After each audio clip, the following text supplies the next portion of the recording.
kalau saya kan penggiat kebangsaan. Mereka itu pemuda, mahasiswa segala macam seperti itu kan mereka tertutup ya. Jadi mereka itu daripada ikut acara kebangsaan mungkin mereka lebih ke pengajian-pengajian. Di NU banyak juga ininya pemuda-pemuda Keng Suse segala macam, bahkan yang mereform masjid NU itu adalah para Keng Suse, para pemuda mahasiswa segala macam.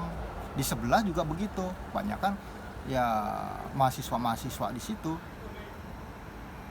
Tetapi ini pemikiran seperti itu, ini kan yang saya lihat dari atas ini kan sebenarnya pemikiran sekterian. Sebenarnya sebagai pemuda itu kita harus berpikir luas dong. Saya kira terlalu kecil atau terlalu remeh lah kalau pemuda yang katakanlah sudah profesor atau sudah dokter atau sudah apa, kemudian dia hanya memikirkan NU atau memikirkan yang lain-lain kecil. Dia harus berpikir Indonesia. Dia harus bisa bagaimana kita itu berguna, kita itu membawa nama Indonesia, kita melindungi kaum minoritas Indonesia yang ada di sini. Kita ciptakanlah Indonesia yang baru di Jepang. Jadi kalau di Indonesia kan kita ada Sara, ada lu Cina, lu ini. Di Jepang kita harus ini dong. Kita harus kompak. Jadi supaya karena itu akan dinilai kan oleh Jepang juga begitu. Nah, ini yang saya menjadi concern saya itu seperti itu. Jadi gerakan-gerakan kebangsaan ini juga menjadi masalah karena gini, kalau bukan kita yang melakukan gerakan kebangsaan ini siapa lagi? Kan ini kan gerakan-gerakan kemasyarakatan. KBRI pun nggak bisa loh ya, karena terlalu banyak wilayah abu-abunya gitu. Kalau KBRI itu kan lebih banyak ke public service segala macam. Kalaupun ada atase segala macam, paling ya urusan-urusan warga negara Indonesia itu diserahkan Pensosbud kan. Kalau ada apa-apa. Tetapi apakah Pensosbud itu bisa mengurai permasalahan-permasalahan warga negara Indonesia dengan detail? Itu kan kembali lagi ke masyarakat. Misalnya Pensosbud, misalnya katakanlah yang sederhana, ada orang visanya mati misalnya, kemudian dia butuh tempat tinggal, apakah bisa menyediakan itu? Kan nggak bisa. Jadi atau katakanlah gini, ada orang yang meninggal gitu, apakah KBRI itu mau membiayai biaya mayatnya segala macam? Kan enggak.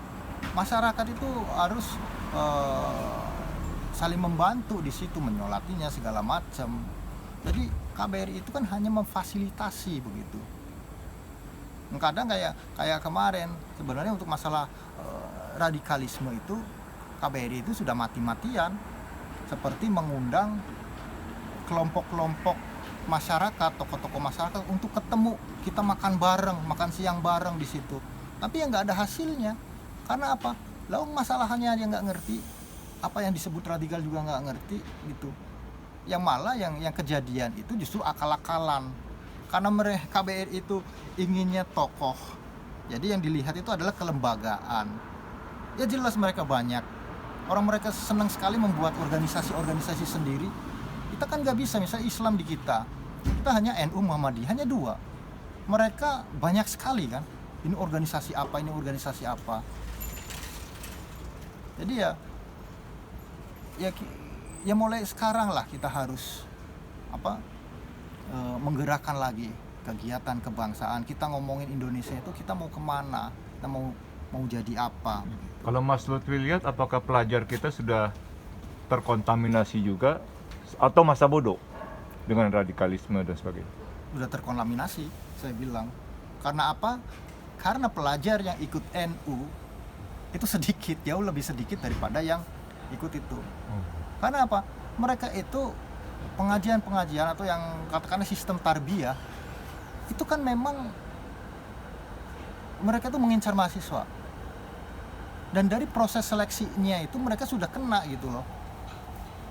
Jadi di Indonesianya sendiri ya seperti tadi, yang kebijakan SBY yang zero enemy membuat sistem perekrutan di Indonesianya sendiri, sistem perekrutan beasiswanya itu menguntungkan mereka gitu. Jadi kesini itu tinggal meneruskan saja. Dan yang tidak kena pun karena sekelilingnya begitu ya jadi begitu. Makanya mahasiswa Indonesia yang ada di Jepang itu banyak.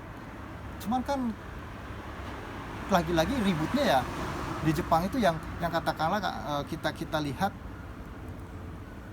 orangnya itu orang kita itu kan kalau di Indonesia itu berpikir bahwa orang Indonesia yang dapat kuliah di Jepang itu pasti high level segala macam. Kenyataannya kan tidak.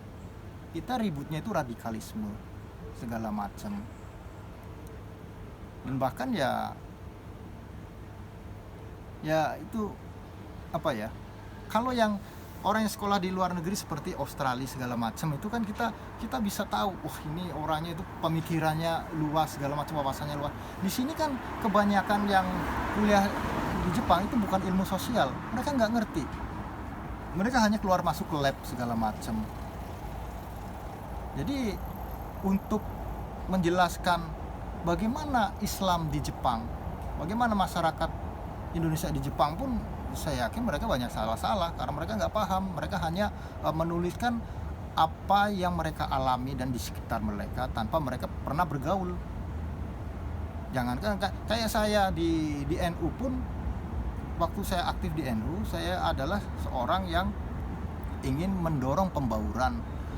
NU tidak hanya untuk warga Nahdliyin, tetapi harus bisa dirasakan pada orang-orang yang lain, masyarakat yang lain, masyarakat non muslim segala macam, biar tahu apa ini. Itu pun banyak dipermasalahkan begitu. Apalagi yang non NU gitu loh. Nanti belum apa-apa saya makan sama Pak Richard kayak gini, ini halal haram gitu kan. Nah itulah. Jadi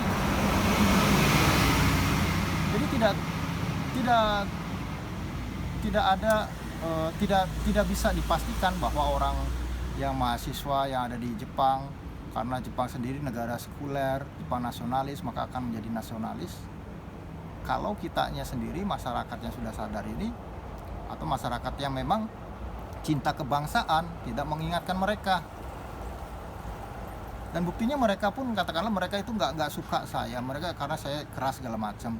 Tapi mereka nggak pernah kita berdiskusi segala macam. Kalaupun diskusi ya ujung-ujungnya mereka itu bilang saya lebih di Jepangnya lebih lama gitu. Itu apa gitu? Itu aneh sekali. Saya pernah itu diajak diskusi sama mereka, saya Jepangnya lebih lama gitu. Ini masalahnya apa gitu saya bilang. Nah itulah kejadian-kejadian yang lucu-lucu seperti itu.